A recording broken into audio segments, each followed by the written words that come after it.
preparing. Let's see. Got it. Are we recording as well? No, I have not recorded this, but because, well, yeah. All right. I think we're live. Okay, we're good. Brilliant. Yeah. All right. Okay, we're good. Okay, so I took that off and yeah, everybody should be seeing us. I really hate close my Facebook tab so I don't get the feedback like I used to have before. I know, I just shut mine down. Get rid of that. There we go. Minimize that and I'm back. Job for the editor. All right, well, while we're getting situated and looking for our tribe members, so I don't see us live on the Facebook anymore, but we're streaming because it says it. I want to be able to see when people comment in. Hi, everybody. If you're already tuned in. Oh, we still got 2 minutes. Oh, that's okay. Yeah. Why am I struggling to? Can you see us streaming live? Yeah, look like we. It looks good. Well, yeah, we got subtitles and everything. By the looks of it. Hey, Yeah. how about that? Professional. I'm not able to see the comments, unfortunately. We were going to change this around, weren't we? So I could see the comments. Yeah. Yeah.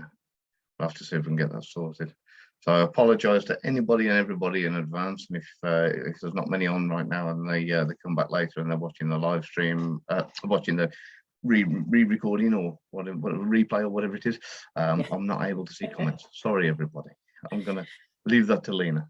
I know. Well, I am on, so I know we're live, but I can't see our comments on our tribe. I don't know why. Yeah. Let me see if I can get to another group. Let's see. Here we go. No, I see us now. All right. So I will be, Brian's like, I see you both. Hey, Brian. Hey, hi, Brian.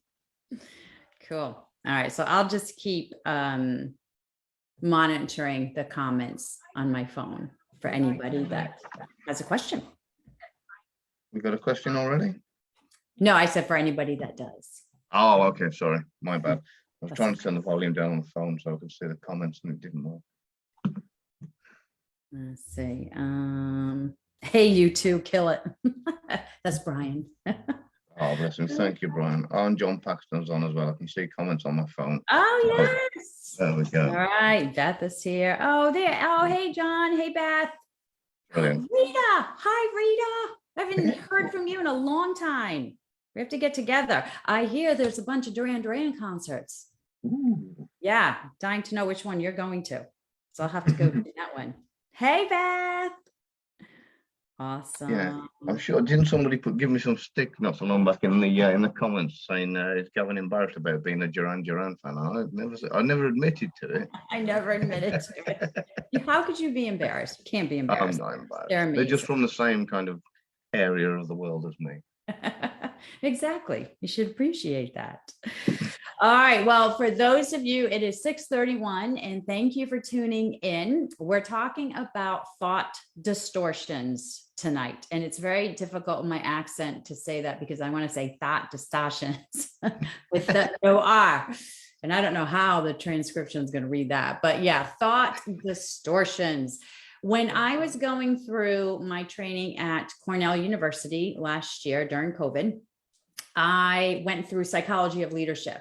And, you know, some people, because I have a leadership background, I have a lot of certifications in leadership, I do a lot of leadership training. And some people think, how did you go from being an interrogator to now teaching leadership skills? And it's the same, right? It's really mastering how you speak to people, how you get along with people, how you connect with people. It's everything from knowing self-awareness, right? How you're coming across to others, how you make decisions, how you tend to think of things that may not be the best for you, i.e. thought distortions, as we're going to talk to tonight.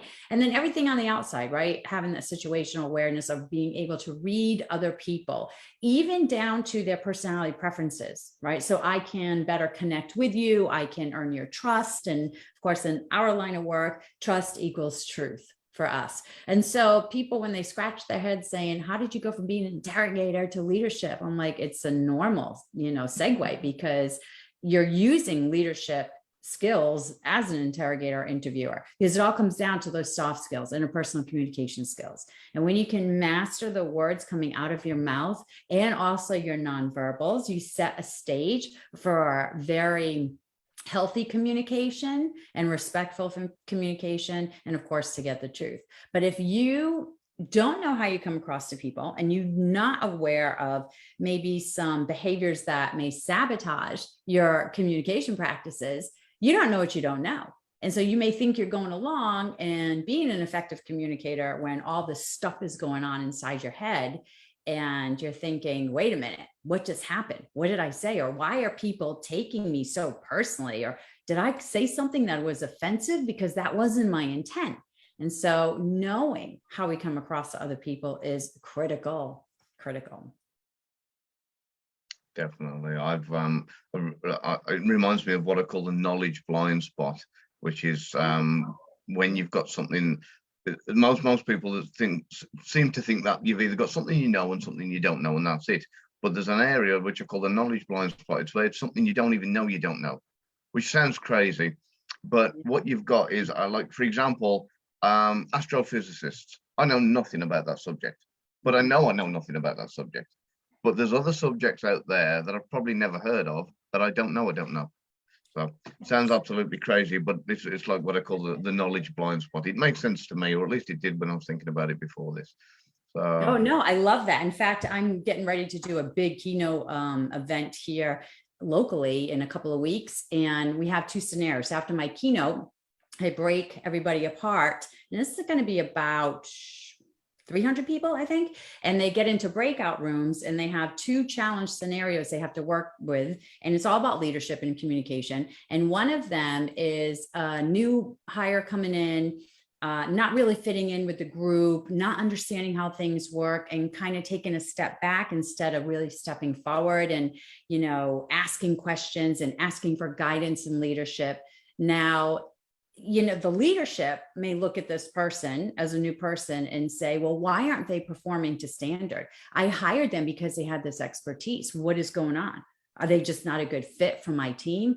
But again, if you look at that person, you don't know what you don't know. If you don't know that you're supposed to be asking these questions, well, whose fault is that? If you don't know that you should be performing to X standard, but you were never told what that standard was, whose fault is it? And so a lot of times it's just, you don't know what you don't know. If you're the person that knows, it's your job to spread that knowledge. It's your job to help other people out, help educate them. So now they know what they're supposed to know. I love the knowledge. Well, so I'm going to backtrack to, when you said about thought distortions in your accent, I've got to do a little test on you real quickly for everybody else's entertainment who's watching. Okay. I want you to say the words Irish wristwatch as fast as you can. Oh, no, I don't know. Okay. This is going to be very embarrassing, Gavin. Irish. It worked. Okay, we're good. All right. Does everybody fit? Yeah, the first time I ever tried to say that, it came out as Irish. Yeah, just hit with a mess. Irish wish. Yeah. Oh, that's hard. That's all right. You guys at home, try it. Yeah, Irish, you got to try that. I can Irish wristwatch. Watch. The watch I could do. Irish watch. It's the wrist. Yeah. Irish wristwatch. You're going to have everybody who's joining us now is going to be sitting there trying to say that. I know. All right. Well, let's kick it off. Let's get into our thought distortions. So while I was going through eCornell, by the way, we learned 11 of them, and we had scenarios that focused around them. So we could say, hey, this scenario, this thought distortion happened, or this happened, and this is how we overcome it. And again, every time that Gab and I come to talk to you, we don't want to just talk about what we're telling you. We want to tell you how to use it. So when we talk about the thought distortion, we're also going to talk about how to overcome it, because knowing it is one thing, but being able to handle it is another. And so we'll walk through that. And who knows, we may get through all 11 tonight. We may not. But I'm going to kick it off with one that I bet everybody is going to resonate with. And I bet you've experienced it at least once or twice in your lifetime. And it is called, are you ready? The all or nothing thinking, right? There's no gray areas. It's black or white. It's right or wrong. It's always, it's never. This all or nothing thinking. When we get into those patterns, it can be very self-destructive, because sometimes if we fall into that all or nothing, it's doom and gloom. One thing will set us back, right? Say one thing goes wrong today, and all of a sudden the whole day is ruined. I was just telling Gavin before we went live, I was like, Gavin, I want to revamp my website because I just want to make it snazzy. You know, I don't like it. And if I was to fall victim of all or nothing thinking, because I don't like my website, that means that the whole thing is terrible. Everything I do is horrible, right? And so it's stopping ourselves from that all or nothing, because it's not that. And if we get into it, it could be very self-sabotaging to us, and it can cause a lot of negativity and really hold us back. And then we can also impart it on other people as well. Do you have an example, Gav? So yeah, I mean, John Grinder and Richard Bandler went into this very deep when they established something called NLP, which do you practice NLP as well, don't you, if I remember correctly? So I only do one. Dabble in it. Yeah. Okay. So I'm a qualified NLP practitioner, and we had to do a lot of this, like, kind of thought distortions. And it comes around from when people were going to see psychotherapists, and they were saying, "Oh, I'm always late for everything I've ever done," and or my dad is always picking on me. It's like, your dad's always picking on you. So when he's cooking your dinner, is he picking on you? When he's picking you up from work, is he picking on you? And they're like, well, no, not always. And then you get that kind of, okay, so if he's not always picking on you, in a percentage, how much is he picking on you? Like 50%, 10%? It's like, oh, maybe 10%. So what you've done is you've reduced, just within a couple of sentences, that my dad is always picking on me mindset to 10% of the time. You've just got rid of 90% of the always, and that's within the first few sentences. So, and you can use loads of these kind of areas where this kind of mindset is people do it naturally, and it's mainly down to the fact that it's more habitual. We get into this kind of pattern of saying, oh, John's always late, or I'm never going to be a millionaire if I don't do X, or whatever the case may be. So you get into these kind of verbal patterns and habitual kind of speech patterns that you kind of fall into the trap, usually picked up from other people. A lot of it's from growing up and around the people that you kind of pick up and adopt their speech patterns, and because of it ends up sorry, my dog's going nuts outside the door. Ends up being passed on to you, and then you end up going down that same category. So, but yeah, very easily, I wouldn't say avoided, but if you start at the point of observing it, and this is what I say to a lot of people when it comes to changing habits, don't try and change, because change is hard. Start by observing.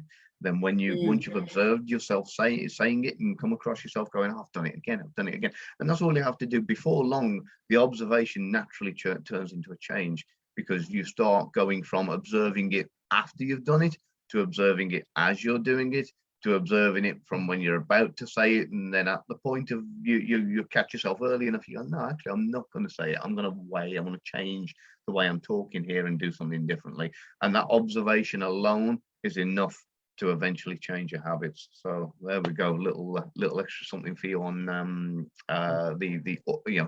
never ever all black and white side of things. And I'm going to look into the chat, and hello, Alicia and John. It's good to have you. So Alicia wrote that there's an iris. Oh, see, I can't. Now I said iris. that word in a wristwatch distortion. Yes, there is. It's a speech distortion. It is very difficult. So I'm looking at chat, guys. How many of you find yourself saying always and never, whether it's to other people? Think of your personal relationships, right? And your partners. Do you say, you always do this? Why do you always leave the toilet seat up? Why do you never put away your clothes, right? Why do you never pick up after yourself? Do you find yourself saying that to other people? And do you find yourself saying it to yourself? I always tend to do this. I'll never do that. Because if so, you got to stop, right? And the easiest thing for us to do is to recognize it, just what Gavin said, observe it, then change it. You know, nothing is always a never. There are two absolutes in life. You're going to be born and you're going to die, right? That's it. Or really, it's supposed to be like death and taxes. But some people can manage to get around that. Al Capone tried. this is true. This is definitely true. But there's nothing that's absolute. So when you find yourself saying it internally about yourself or saying it externally to other people, recognize it, stop, change your word. Right? Because nothing is always a never. And plus, if you tell people you always do this, you never do that, that's only going to invite defensiveness. Unless it's, Gavin, you're always happy, right? That's nice. I'm okay with that. But just when it comes to constructive feedback, don't use always and never, because it's just not true. And it's not going to have a good, comeback. So the communication is probably going to go down the toilet. Yeah. So think of the all or nothing thinking. Number one, it's when you start to think that, oh, I made one mistake and it's a complete failure. Okay. That's self-sabotaging behavior, even in relationships. Say you're dating right now. Okay. Like my brother, he's on dating online right now, and he hasn't really met anybody. So the all or nothing thinking is what? I'm never going to meet a girl. Right. And so if you think that way, it's never going to happen because you're setting yourself up for that. So thinking that one mistake is a complete failure, or the one thing that didn't work out means nothing is going to work out. Notice it, change your thoughts. Now, remember, these are called thought distortions. What we can do as humans is we can change our thoughts. And that means we can overcome these distortions so easily. We just have to notice it and then change it. And it all starts with thought work. And I wish Allie was on listening to us, because she is a master in helping us really work through thoughts and how to change them. Because some of them, like what you said, Gab, they're deep-seated and they've been around with us for decades. And it's hard to change those behaviors. Yeah, if you've practiced something and drilled it into yourself so many times over so many years, you can't expect to kind of wake up one morning, notice it and go, that's it, I'm going to change, and it's never going to happen again. Never going to happen again. Because it's it's not going to be the case. So. Yeah. All right. Do you have anything to add on the all or nothing? Yeah, it doesn't have to be about relationships. It can be about absolutely anything at all. You know, I'm never going to find the right job. I always end up in these situations. Whatever, you know, just be aware of it and notice it in your mind as a form of negativity.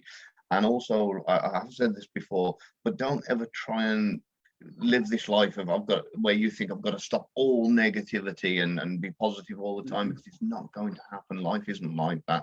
All you have to do is just notice it, be aware of it, and ask yourself. I think I did say this before, but it's just something I believe so strongly. Whatever you're going through right now, is it going to matter a year from now? Because if the answer is no, then don't spend a minute thinking about it now. Just notice it, move on with it. And it's obviously trivial, or even though it seems really major at the time, if it's not going to matter a year from now, don't let it bug you now. So yeah. Okay. Should we do the next one? Oh, Brian said something really good. He said, a thought distortion is a mindset. Yeah, really. Mindset, right? Yeah. All right. So we're going on to number 2. Okay. So we did number 1. It's all or nothing thinking. Number 2 is this one. And I know I am so guilty for this one. Over generalizations. All right. This is when we're going to overgeneralize everything. So it's drawing like these big, broad conclusions because something happened to me one time. Right. So my husband is notorious for this one. Whenever he goes to the grocery store, he'll come back and I'm like, hey, what took you so long? He's like, because every time I go to the grocery store, I'm always behind the person who doesn't have the money or counting, whatever. And I just get in the longest lines ever. Now, this has happened to him maybe a handful of times, but not all the time. But it's just this overgeneralizing this event of going to the grocery store. And now he hates it. He doesn't want to go anymore. He's like, no, because if I go, I'm going to get stuck, there forever. It's just always, thinking, it's kind of in line with that all of or nothing thinking, but it's just generalizing an event. I'll toss it over to you, Gav. I can see the sun. It's that. It was something that my wife used to hate, being stuck in lines at the checkout. It was a nightmare. And for me, I'm going to do that generalization thing now, where I can be in the shortest queue, but I'll get stuck behind the lady that has 200 coupons in her purse and not got the right change, and her purse is somewhere at the bottom of a bag, and under piles of rubbish, and a pet and whatever else. So, but yeah, that's generally me. And me and my wife, we're always the ones in the queues kind of rolling our own. Mm-hmm. Mm-hmm. So what I said the one day, I said, look, we're going to have to turn this into a game. We're gonna have to do a thing where we do something to entertain ourselves. It did get a little bit naughty at one point, so I'll keep it clean. But yeah, so in the end we decided to keep it clean, and we'd go with people watching. We had to extract information out of the next person in the queue, whether they were behind us or in front of us, just to help us kill the time. And the aim of the game was we'd give each other a task that would say, right, I bet you can't get the passport number of the person behind you in the queue before we get served. And I'm like, oh, you're on. Oh, so and when you got some guy ringing his wife saying, quick, I need my passport number, for a complete stranger at the checkout in Walmart, then you're doing something right. Yeah. So yeah, this was the fun we used to have. Okay. So and I know it's not really much to do with the kind of thought generalization here, but it was more to do with the fact that if you're stuck, if you've got these things going on in your life, whatever they are, and they irritate you that much, find a way to make it entertaining. Sitting in traffic on the freeway, if when you got lanes of cars and you kind of, everybody's at a standstill and everybody's like that. Nobody wants to look at the driver next to them. And if you do, just quick glance at them back in front. Do you know what I do? I get the whole traffic going like this. I'm going, and there's no needle and no thread, and I can see them in the cars next to me going, and I've been winding, and before you know it, the cars are driving off in front of us. And the cars next to me either side have stood still because they're trying to see if I've got the thread in an invisible needle that isn't even there before they drive on. So turn it all into a game, enjoy life and have fun. I do. Yes, I can see that. That is never a dull moment. Eh? Oh my God. So you have to, what is it? You have to make lemonade out of lemons, right? Yeah, that's something, because I love lemons. But so I love this. John said all, every, and never will prompt those generalizations. Yeah. Absolutely. Every time I do this, it's going to happen. Every time something, this happens, this is the result. Yeah, it's just drawing those broad conclusions, maybe from one event in your life or from one experience, and now thinking, it's always going to be that way. That really actually tags into the bias of oh my gosh, what is it? I'm blanking. Not confirmation bias. It's the got me. Okay, hold on. I'll come back to it, guys. Yeah, I'm having. I know where you're going with this. I think because I was actually about to say with the word all, it's like all the people from that neighborhood are all criminals or drug dealers, and all the people from that neighborhood are all stock. Yeah, it's like a perception. Yeah. Oh my gosh, I'm totally blanking, and I teach this. And you've got me as well. Yeah. All right. Well, I call both of us. All right. So we got the two. We got all or nothing. We got the overgeneralizing things. All right. Let's move on to this one, which is, I love this, magnification, making a mountain out of a molehill, right? Taking something little, maybe not that bad, and turning it into something horrific.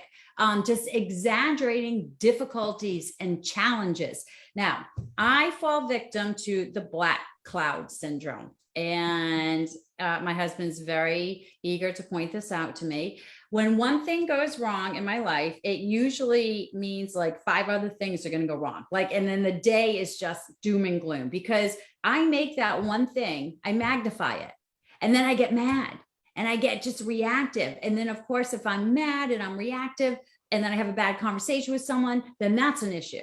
And then I get frustrated and I knock over my water and spill it everywhere. That's another issue. And it all started from one thing, me magnifying a simple little issue that I could have just dealt with, observed it, and let it go. But because I magnified it, I thought about it and thought, oh, this, it's just horrible. Everything else after that kind of had the domino effect. And so we call it the black cloud. And when I realized after the third thing that's gone wrong, I'm like, okay, I got to get myself out of the black cloud. I had to start thinking positive. Is the sky really falling? No, it's not. Everything's going to be fine. So yeah, magnifying little things. Do you have a good example? I've got something which I think I need to share here with when somebody mentioned about mindset, and this is really, really brilliant, about a friend of mine years and years ago. He's probably the most positive person on the planet that I have ever met in my life. No matter what was going on in his life, he was a silver lining guy. And he called me up to ask me to go around. He said, I've just moved into this loft room over the other side of town. He said, can you pop round? I said, sure. So I went over, and I'm like, hey, what's going on? He's in this dreadfully, awfully barren kind of loft attic conversion room. Things are really, really, he's looking really rough. I said, are you okay? He said, well, lost my job, and kind of found out my wife was cheating with my best friend, and kind of ran off with him, and my car's been repossessed. My savings have gone out the account by fraud, and I'm just generally having things. And to make matters worse, I last night I come home and there's a hole in the roof and there's a drip coming from like where my bed was. I had to pull my bed this way, and it was landing right on where my pillow was, and my pillow's ruined. I'm like, damn, what did you do? He said, oh, I bought a plant. I was like, what? I bought a plant. He said, put the plant, he says, it under the drip. He says, it stopped the drip, nice little tray. He says, it's coming on beautifully. It's right in where the skylight is, the sunlight's coming down, and it's flourishing beautifully. I'm like, all of that? And you answered me, you bought a plant? That's awesome. Guy is a plant.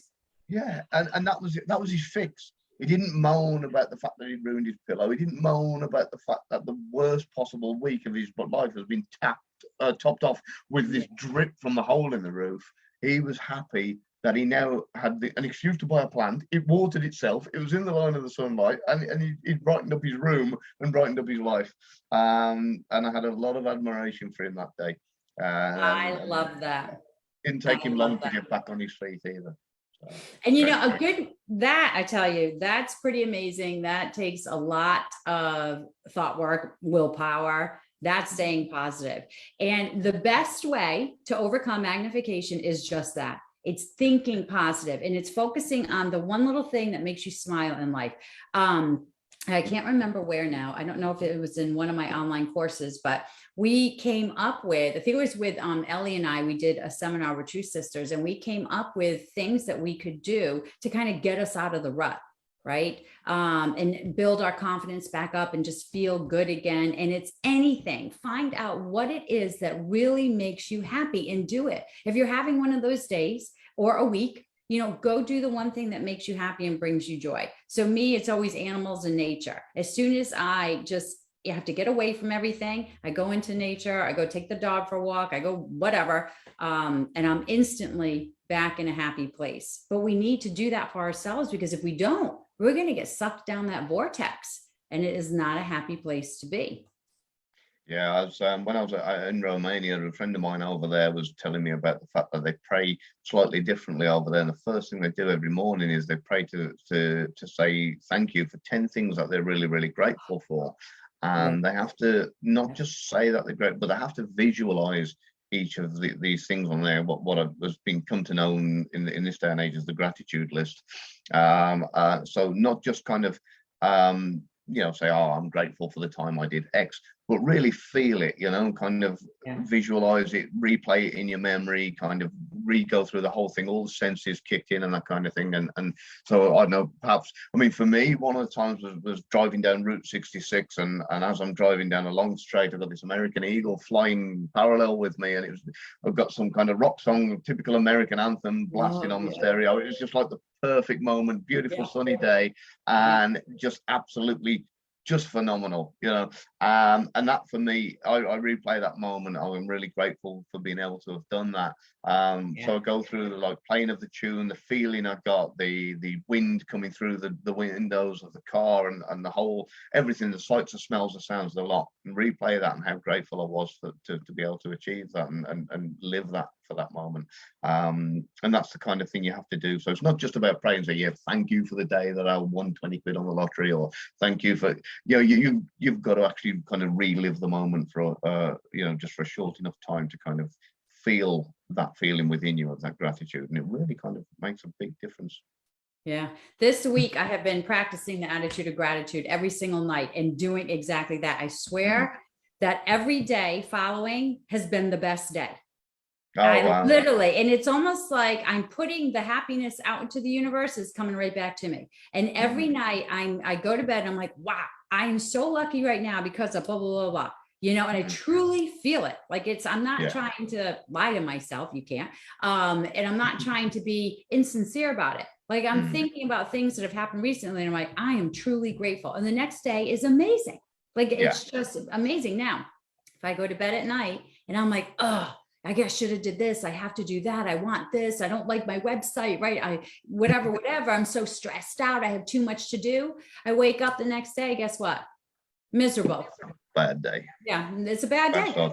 Bad day. I can't get ahead of myself. Nothing. So practicing the attitude of gratitude, guys, is so key. But be sincere with yourself. Even if it's one little thing that you were grateful for today, say that.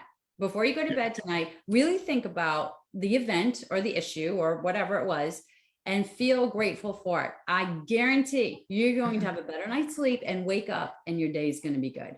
Oh yeah, never go to bed in a bad mood if you can help it. And if you can't get yourself into a really feel high positive kind of vibe before you do go to sleep at night time, leave yourself a nice little note and a chocolate on your bedside cabinet, on your nightstand, just something, so when you wake up you read it and it goes, today's a fresh start, breathe, try again, something like that. And it can help, just a little bit. So I was really, really bad the once, because drunk me decided to leave myself a glass beside the bed with a note saying, for your hangover. But when I woke up with this glass of what I thought was water, it turned out to be vodka. So drunk me is really not a nice person.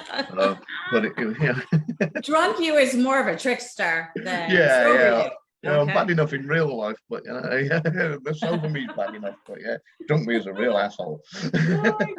All right, so I'm going to put a challenge out there to you guys tonight. I want you all to write yourself a little note before you go to bed. Just do it. Write yourself a note, so when you wake up in the morning, you get to read this very motivational, inspirational note. Don't leave yourself vodka though.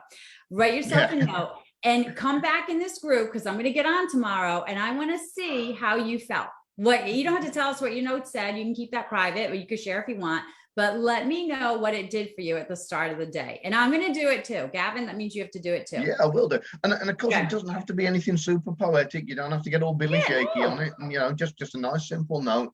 Just, kind of, today's a new start, fresh day. Be kind to yourself. Something really, really simple. You'd like to say, you don't have to start getting all, kind of over poetic with it. And hopefully it'll give you the reminder of the great day that's ahead. Yeah, I would, even my notes are just like, listen, today is a no stress, kill it day. Have fun. That's it. That's the best note that will work for me.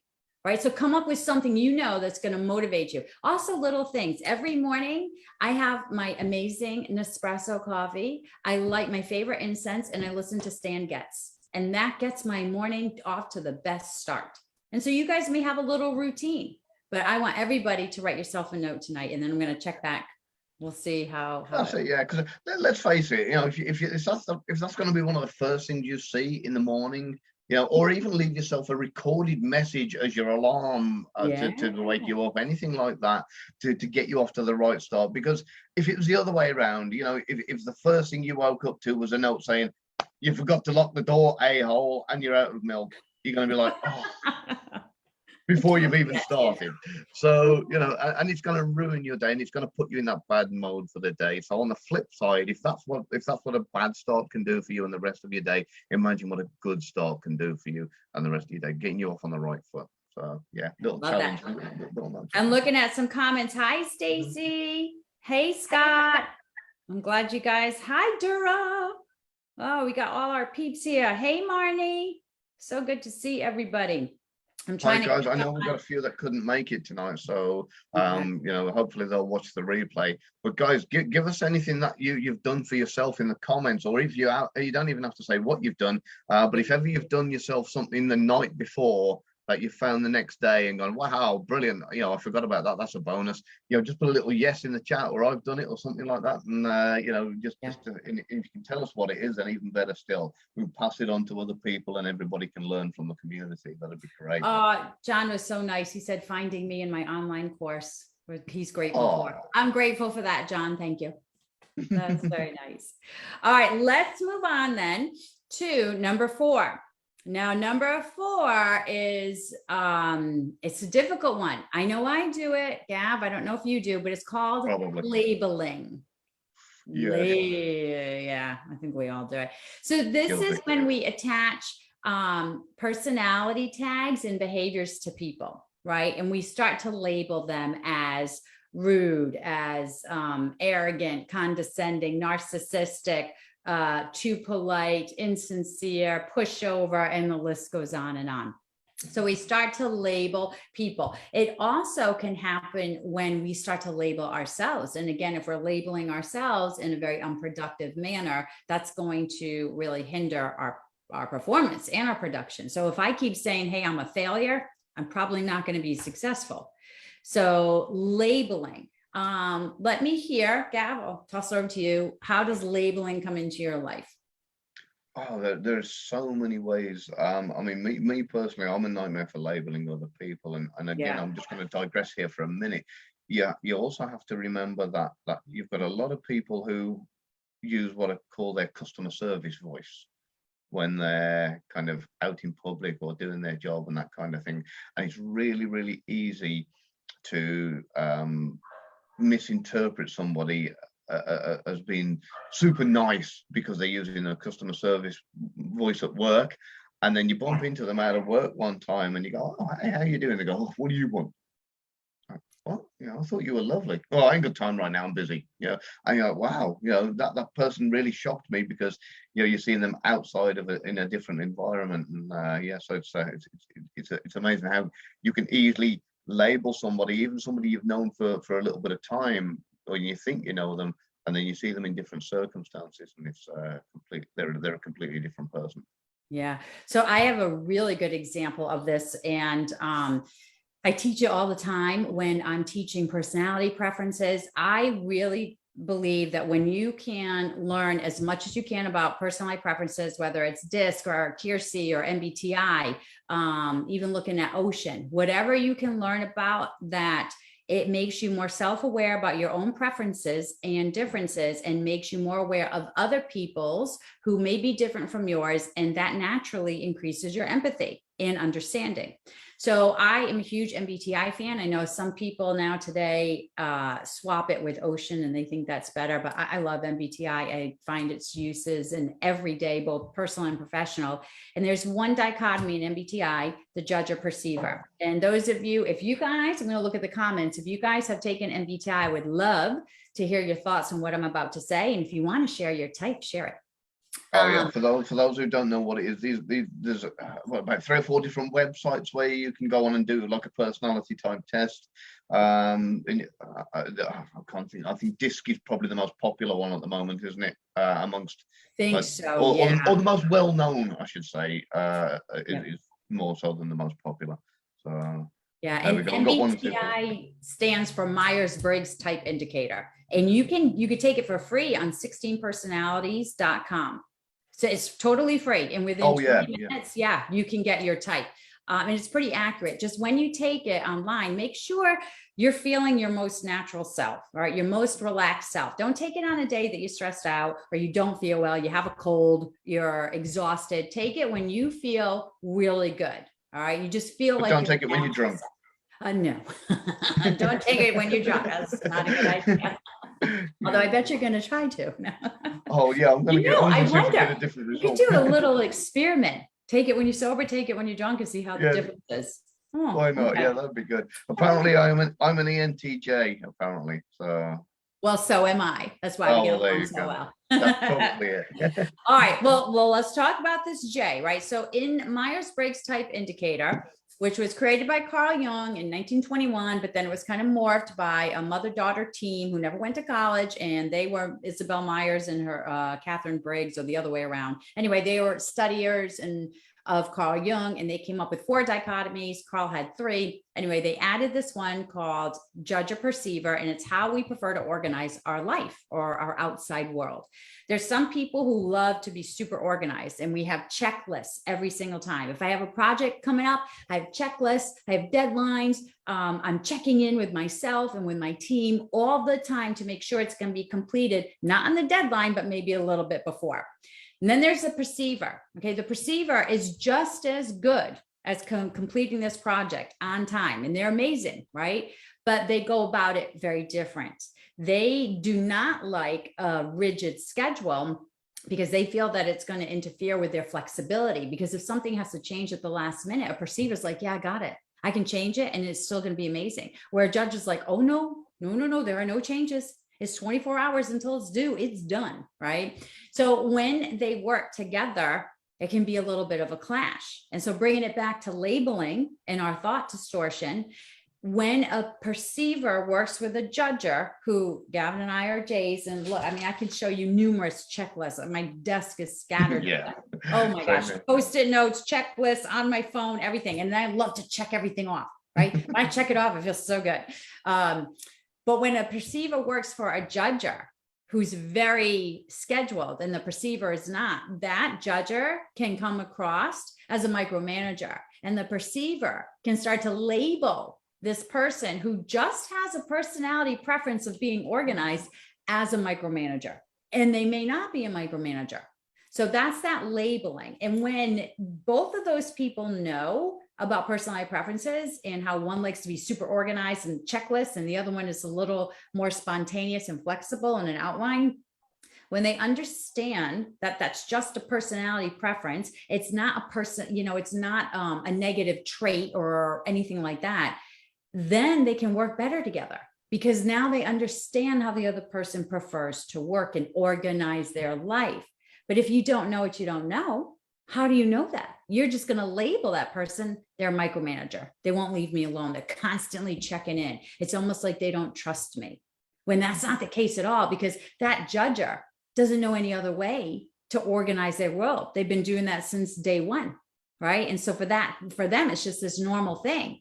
And I have gotten feedback from perceivers, and I'm like, what do you mean? I'm not a micromanager, right? I trust you, but it's just how I approach organization and projects and whatever else is going on. I just have checklists and timelines. It's very rigid. I've noticed Stacey said she's going to do the test drunk this time, and I reckon we've started a little bit of a trend off here now. We're going to end up with like the Myers-Briggs test while you're drunk phase going on of people's life, to see if their personalities end up changing or how much they end up changing when they're inebriated. So, hey, listen, we like to have fun here. So yes. So John wanted me to talk about ocean. So I don't know a lot about ocean, John. If you look it up, it's that 5-part personality. I know a good friend of mine, years ago, I taught with him. He was a big fan of MBTI, certified MBTI practitioner and test giver. And he's like, I don't even use it anymore. I only use ocean. And I know it's, I don't like the N in ocean is neuroticism. And I'm like, I don't know. It just, to me, I like MBTI. I'm not saying one is better than the other or one is wrong and one's not, but I don't know enough about ocean to tell you about it. But I can dig up some resources, John, and send them your way. I feel we should definitely plug Chasey's book for everybody who's into personality profiling anyway. Definitely get Chase's book 6MX, which stands for Yeah. 6 minute X-ray. Absolutely brilliant. Yeah, highly recommend that. So, Yeah. right, should we move on with the next one? We've got time for Yeah. another one there?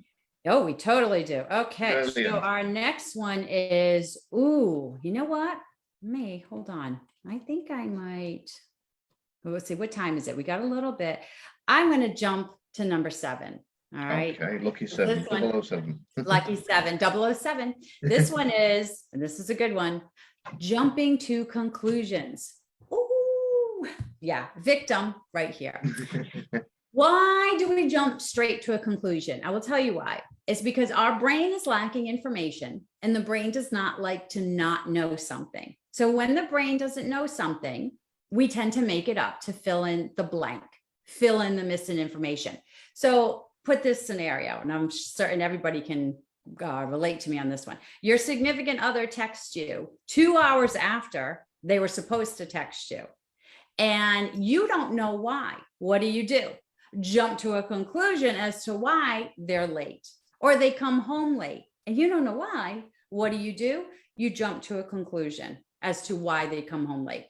You apply for a job, you don't get it. What do? Because you don't know, you jump to a conclusion as to why this other person got it and you didn't. It is the easiest way for our brain to feel better about not knowing information. We make it up, but it may not be the right information, and it can really cause a lot of a negative impact on our relationships. Yeah, it can absolutely drive you wild. And so going off the scenario you said there, if you just think of a simple scenario where you got a husband says to his wife, going out for drinks after work with the guys from work, I'll be back by 9 o'clock. And 9 o'clock comes and goes, 10 o'clock comes and goes, you've tried his phone and it's switched off. The wife is probably going out of her mind, and instead of thinking, okay, maybe he's dropped his phone and he's kind of had a puncture on the way home, she's going to be like, I bet he's with that floozy from the reception, I bet, and she's going to be thinking the worst. They've got a hotel together, I'm not going to see him till 4 in the morning, and he's going to come up with some BS excuse, because our brain is actually naturally hardwired to go to that worst possible case scenario. And the reason for that is quite simple. It goes back to our primal instincts when we were living, in the kind of tribal days, and it was down to survival instinct. To if we see a movement, if we see something in the shape of a tiger or something that may be a predator, straight away we have to be as on guard as possible. Our brain is hardwired to go, let's first think the worst, get ourselves to safety. Then when we're in a safe area, then we can work backwards and say, actually, is it something that's that bad, or is it just a rock and a few leaves on the top? Because our brain has to go, well, if it is a tiger, I'm going to die. So let's think the worst and get out of it. If it is a rock, then, okay, at least I'm alive either way.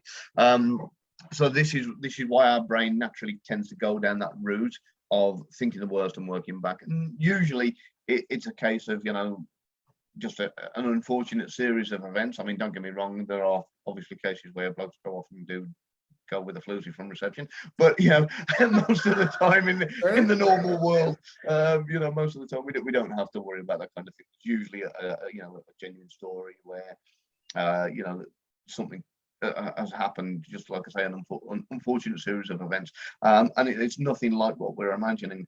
So and I just thought I'd better explain that to people, for anybody like trying to understand, why do we always think the worst? Why don't we just naturally go, well, why is it just your battery gone flat? You ran out of fuel on the way home. Yeah, it's just like with biases, right? If we're human, which we are, we have a brain, we have biases. Every single human being on this planet has biases. It doesn't mean that you're a bad person, and they're evolutionary. If you believe in evolution, it's because they're meant for us to keep ourselves safe. Right. In my new book coming out, Honest Answers, I give a little scenario just about this, right? The husband coming home late or whatever. And why I do it is because it happened to me. My husband came home late one night and I was like, I had dinner waiting. I'm like, where were you? I didn't even get a phone call.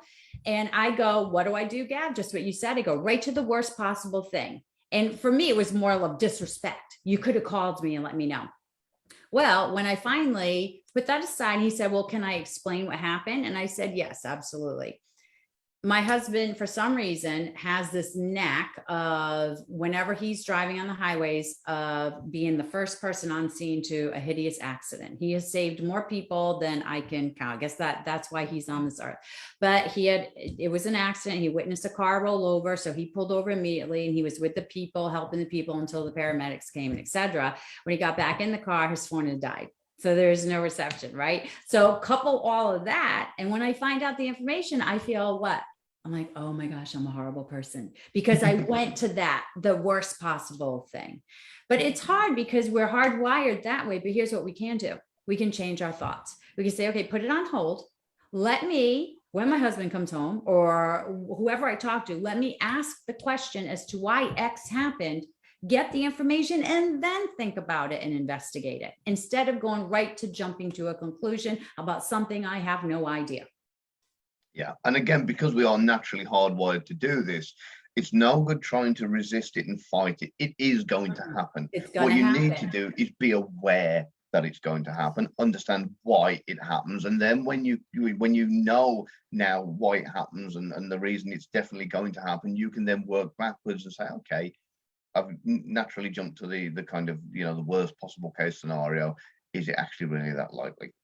Is it, is this going to be the case? And you can say, well, at least I'm aware of it now. I can kind of calm myself down a little bit and think like, it's probably not. The odds are pretty small of that actually being the case.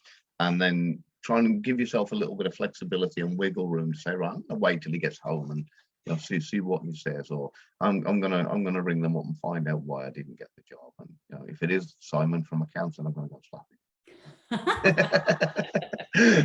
So I created a trigger word, and this word is meant to trigger me to stop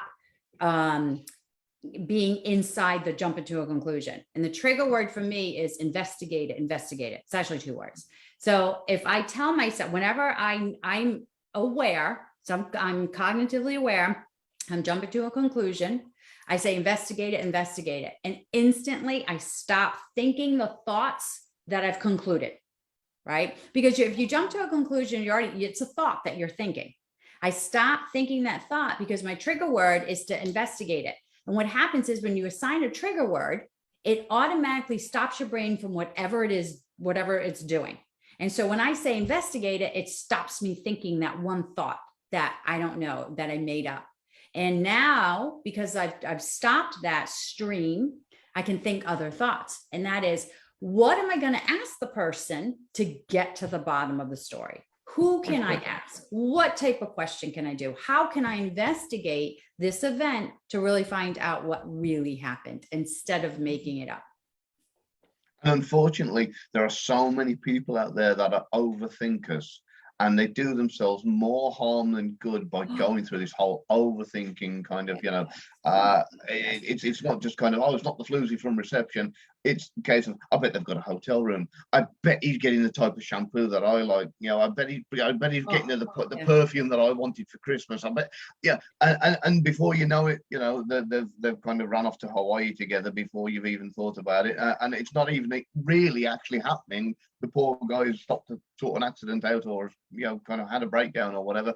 In the meantime, his wife's at home going absolutely insane, thinking about kind of Honolulu beach dances with her husband and the girl from reception. So when you find yourself in these patterns of overthinking, like you say, distract yourself from that kind of train of thought, and do what Lena says. It's brilliant advice. Say, all right, hang on, how can I do something constructive that is going to help me get through this? And if you can just turn and say, right, who do I need to ask? What do I need to ask? Get yourself a checklist if you're a J personality type, and kind of write it down. If you're going to forget or whatever the case may be, ring a few friends or colleagues that may have seen him last, whatever. But definitely don't sit there dwelling on it. You will only make things worse, because your own imagination is your own worst enemy. It knows what your worst fears are and will feed them. So kind of don't let you fuel your own fire of doubts. So I love what you just said. We know what our own worst fears are, and we'll fuel them. Like if somebody has a fear of cheating or jealousy, then we're going to fuel that. If somebody has a fear of self-confidence or insecurity, then our jumping to the conclusion is going to fuel that. Very Has anybody been through this? Just type in the chat if you've had a similar thing where you've overthought things to the point of driving yourself insane to find out that it's been really kind of yeah, I know I have. So I'm just curious how many people have kind of been through very similar situations. So hey everybody, what advice do you have for a young person falling into the wrong lifestyle? Oh, well, to start with, stop being young. I know it's going to take time, but you have to work on that straight away. And for me, I've said this to you before, Jordan, look at your peers. You know, if I've said this so many times, you are the mean average of the 5 people that you spend the most time with. If you spend your most time with 5 drunks, you will become the 6th. If you spend your most time with 5 millionaires, you will become the 6th. So definitely kind of, look at your peers, look at who you spend the most time with, look at, your crowd that's around you. You don't necessarily have to completely block out all your friends, but find somebody, the kind of person to mentor you that you want to be like, and move towards and gravitate and spend more time with them and the crowd that they're in. Get the right people on your bus. And if they're not the right people to hold you up and stand behind you and really motivate and promote you, then kick them off the bus, or at least put them in the back seats. They can hang out. Or get off the bus and get on somebody else's bus. Yeah. Listen, it's the toughest thing you have to do, but I've had to kick a couple people off my bus, and I'm talking, it was a good friend of mine, really good friend of mine. But she became, I had to use this word toxic because it's so overused, but she became very aggressive, like very verbally aggressive with me, completely disrespectful, lying to me. And I was like, no, I can't stand for this behavior. You have to leave. And I had to get her off the bus. So surround yourself with people who are going to promote you. Ellie tells a great story that when she had a friend, and this friend came to her and said, listen, I want to get in shape. And I'm sorry if you guys hear my dog, she's going crazy. Mine's in the back doing the same. Yeah, I think Amazon might be delivering a package. I don't know. But this woman wanted to change her life around, become really healthy and drop, some weight and just start eating good. And apparently these 2 girls would get together every Saturday night and drink wine and cheese, which I love. But she went to visit the friend. And she said, hey, I can't have any wine. I'm off alcohol for the next month, and I can't eat cheese either because it's too much, but I'll have this or whatever. And her friend was like, what? You can't do that. Come on, just have a little bit. It's nothing. And she kept trying to bring her back into her rut because wine and cheese made her feel good. And she wasn't doing anything else to better herself. And misery loves company. So if you have miserable people on your bus, you got to get rid of them because they want you to be miserable with them. And if you show any signs that you're not, or you're achieving something, you're becoming successful, and they get jealous, that is not the person you need in your life. Misery loves company, so they say. And with that in mind, I found I stopped drinking 11th of August last year, and I found that out of all the possible drugs there are on the planet, alcohol is the one drug that people will try and push on you when you say, it's like if heroin addicts are in a kind of an establishment, and their friend comes in and he says, I've given it up, I've stopped, I've not done it now for 6 months, all the heroin addicts will go, well done, go you, fair play. If cigarette smokers, one of them gives up and they see all their friends are still smoking and they go, I've given up 6 months, they go, oh wow, I wish I could do that, well done, congratulations. Alcohol drinkers, it's like kind of, I've given up, no, have one, come on, one won't hurt you. And it's really surprising how kind of socially unacceptable it is to not drink. So really quickly, there's a few people here. John, who says he has been through that. Grant says he loves that. Look for your tribe. Yeah, that is a brilliant way of putting it. I've heard that a couple of times now. Look for your tribe, the ones that are going to help you. Yeah, very true. And I call those people energy vampires. Well, yeah, I love that. They suck the life out of you. I'm like, no, I want my life. You can't have it. This is why I love Grant. He's always got brilliant input. So, I love it. Well, I tell you what, we have an amazing tribe here, and we love that you guys come on and listen to us and chime in. I love your comments. I love the participation. Now tonight, and I think we can maybe squeeze in one more. It goes right with jumping to conclusions. But before, I just want to remind you, you can have 2 homework assignments. One, I want you to create a trigger word. So when you get into the jumping to conclusion, create a trigger word or sentence that you can use that automatically is going to stop that train of negative thoughts, right? Because we want to stop it. Create a trigger word, put it in the chat. And then the second thing is you're going to leave yourself a note tonight. So when you wake up tomorrow, it's the first thing you're going to do after you open your eyes is you're going to read this note. Or some of us put on glasses like I do. And then read this note. And I want you guys to share how it made you feel. You don't have to necessarily share us what you wrote to yourself, but we'd love to hear how you feel. And when you create your trigger word, make sure you're in the right frame of mind at the point that you decide what it is and go, that's the one.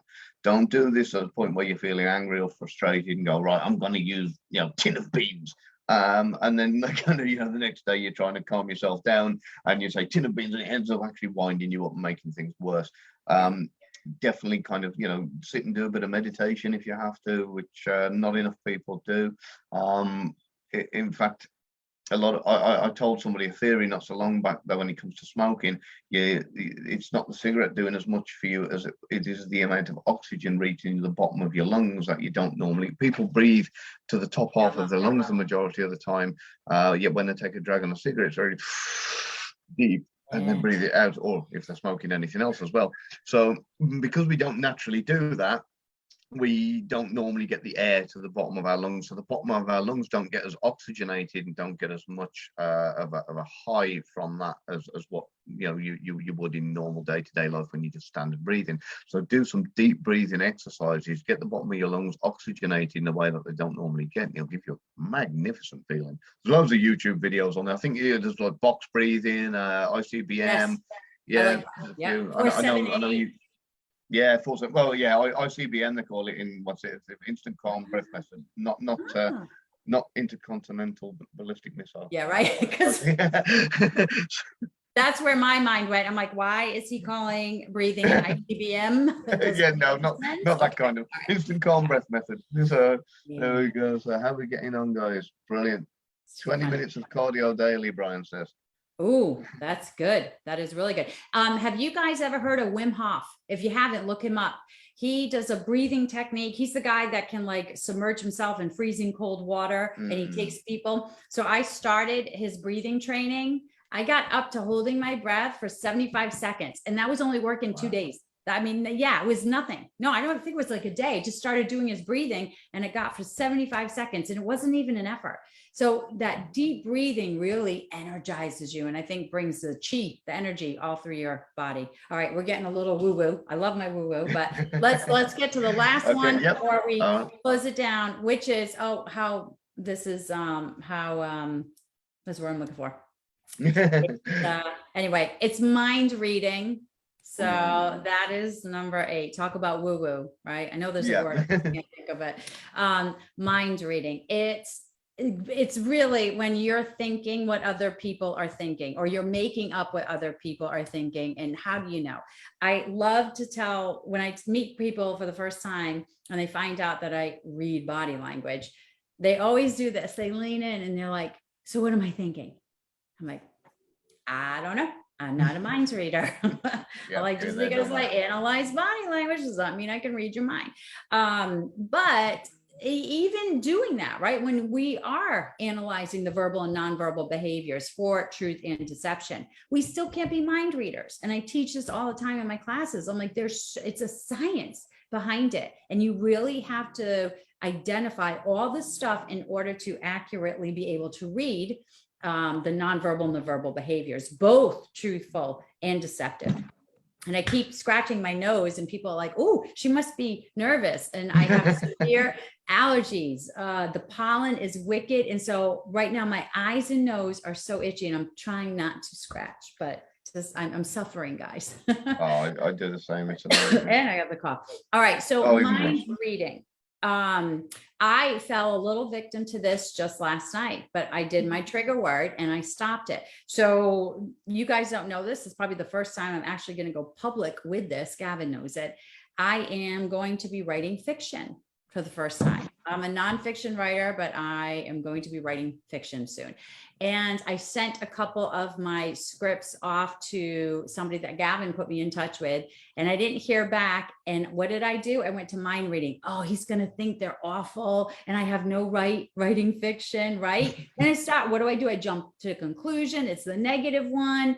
And the response came back was very different. So don't self-sabotage yourself. As soon as you start to do it, use your trigger word, stop that train. I call it train wreck of thoughts. Over to you. Have you ever seen that kind of picture on social media of the couple in bed and he's kind of facing away and he's awake and she's lying in bed and you got the thought bubble where it says, I bet he's thinking about other girls. And then it'll have like kind of, you know, how do I get to Ukraine and fight in the war for fun or something like that in his thought bubble. Yeah. And this is kind of a perfect example of that. It's usually more funny. But yeah, it's, you know, it's a perfect example of what goes on in the world all the time. And like you said, very much like we've discussed before, we generally tend to ping straight to the negative and go, oh, you know, I bet they don't like me. I bet, you know, he hasn't responded to me, so I bet it's because he doesn't like me. Or, you know, I haven't heard back from that job. I bet it's because they thought my resume was dreadful or whatever the case may be. And 9 times out of 10, you know, yeah, might not have the best resume in the world, but yeah, you know, 9 times out of 10, you know, it's usually because of the fact that they're overwhelmed with applications or whatever the case may be. Yeah.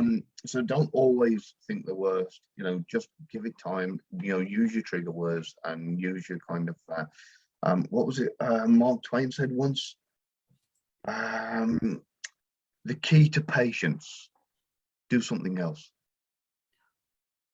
And it really is genius. It's so simple and so obvious when it's been told to you, but it really is, because if you notice, when you're waiting for something, it takes forever. You know, you're waiting, you know, you're clock watching and it just, time drags. Yet you can be waiting for something to come in the post. And you know, and you're kind of watching a YouTube video or you start cooking yourself some lunch and all of a sudden the mail comes and you're like, dear. And it happens so quick, time flies. So yeah, there you go. Take that one with you guys. The key to patience is to do something else. Thank you, Mark Twain. He's my hero. I'm reading comments right now. Yeah, that was really good. All right, let me, Wim Hof is, Grant said Wim Hof is legend. And Stacey's like, Wim Hof? Yeah, it's Wim, W-I-M, and then H-O-F-F. Look him up. It's real. I mean, he's fascinating. It's just amazing. Let's see, I'm just checking through. Stretching. Oh, yes. Stretching is really good. Right now, well, I don't know where you guys, some of you may be driving, some of you may be in a public space, but if you're at home, stand up and stretch. Oh, my arm just disappeared. Oh, there it is. When you stretch, like do the victory pose and really stretch, it makes you feel so good. It settles and calms your mind. Oh, I like it. Psychic Lena Sisco. Yes. All right. What you want to do as well when you're doing this stretching, and this is really going to help a few people out here, especially if it's just before you're about to do a lesson or something where you need to be learning or paying attention, rather than just do your power pose and your stretch, do something that's going to cross your body. So like, you know, touching your right knee with your left knee with your right hand, same as kind of, you know, kicking out with your right leg to the left, like you're doing the New York dance, anything like that, where you're crossing limbs across your body. And what it does, it helps with blood flow, obviously, and heart rate, but at the same time, it helps the 2 sides of the hemispheres of your brain interact with each other, which helps to increase your levels of learning. It's really, really useful. Really, really great. So that's one of several tips I have when it comes to learning. You know, you might look a little bit weird if you're the one at the back of the college class doing these kind of, you know, twisting the night away while they kind of wait for the lesson to start. So preferably go to the locker room or out of the side to do it, or get everybody in that class to do it. Have a bit of fun with it. Oh, yeah. 5 minutes. So, but yeah, it really, really does help. It gets the juices flowing, and it gets the kind of the brain activity on the left and right hand side of your brain, the 2 hemispheres connected and working together in unison. Really brilliant. So, cold showers are good for the heart and stress.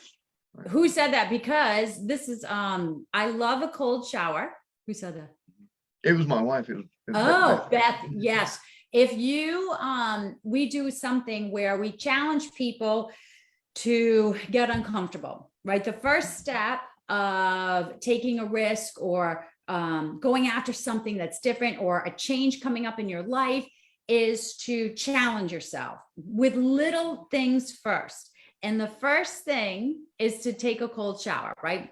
Not the full shower. So say you're taking a hot shower. At the very end of your shower, if you turn it all the way cold, I'm talking cold, and just sit with it for 30 seconds. That's the first step of you stepping into power, because you just purposely did something that you know is going to be uncomfortable.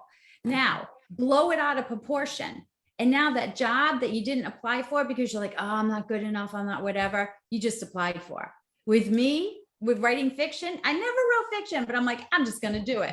Now I'm going to write fiction. So it starts with just doing something that makes you uncomfortable. And the more things that you do that make you uncomfortable, the more comfortable you'll be doing when challenges come your way. And on top of that, the cold is very good for your circulation and very good for your healing. But don't make it, too cold that you're going to shock yourself, because we don't want that.